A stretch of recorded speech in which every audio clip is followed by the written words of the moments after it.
गेल्या 2 वर्षापासून गोकुळ दूध संघाने गाईच्या दूध दरात कपात केली आहे। त्यामुळे पशुपालन व्यवसाय अडचणीत आलाय। कोल्हापुरात गाय दूध खरेदी दरातील कपात मागे घ्यावी, घोषित केलेले दूध अनुदान तात्काळ द्यावं यासह विविध मागण्यांसाठी आज कोल्हापूर जिल्हा दूध उत्पादक संघाच्या वतीने आंदोलन करण्यात आले। यावेळी शेतकऱ्यांनी थेट गाईलाच आंदोलनात सहभागी केलं।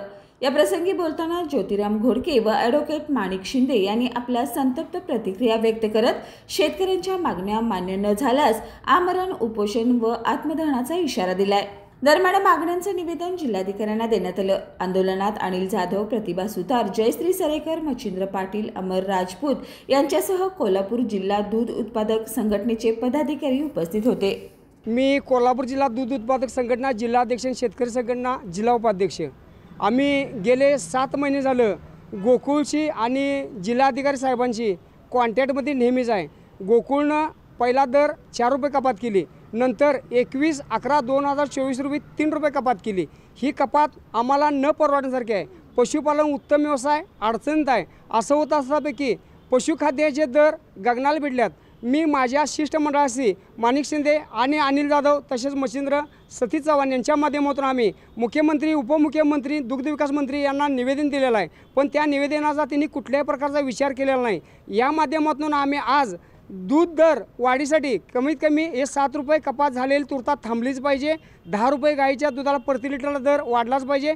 यासाठी आम्ही आज मोर्चा काढला आहे। या मोर्चाची जर त्यांनी नाही दखल घेतली तर मी स्वतः कलेक्टर ऑफिस समोर माझ्या शिष्टमंडळासमोर ॲडव्होकेट माणिक शिंदे आणि माझं शिष्टमंडळ आपल्या दारात उपोषणाला बसणार आहे। त्यातून जर त्यांनी नाही निर्णय घेतला तर आम्ही आत्मदहन करणार आहे। सरकारने याची दखल घ्यावी, पशुखाद्याचे दर कमी करावे आणि गाईचे जे 7 रुपये अनुदान जाहीर केले ते तुर्तात त्यांनी चालू करावं, एवढीच मी त्यांना विनंती करतोय। एकीकडे पेट्रोल 110 रुपयानं मिळत आहे।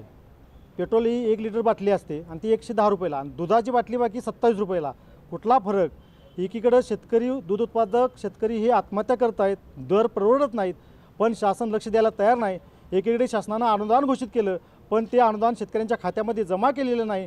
त्यामुळं शासनात जाणून बुजून दिरंगाई करत आहे। शासनाला दुसरीकडे लक्ष द्यायला वेळ आहे, पण शेतकऱ्यांच्याकडे लक्ष द्यायला वेळ नाही।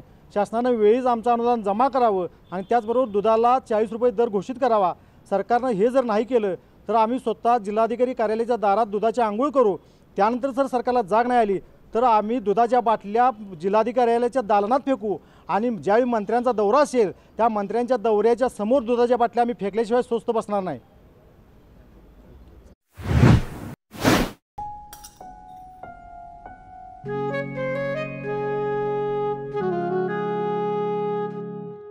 बाबा, आज येताना बासुंदी घेऊन या ना।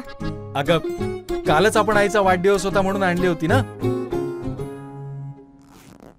ऐकलं? गोकुळची बासुंदी पुन्हा खावीशी वाटतेय। खरं सांगू, मलाही खावीशी वाटतेय। पुन्हा पुन्हा खावीशी वाटणारी गोकुळ बासुंदी।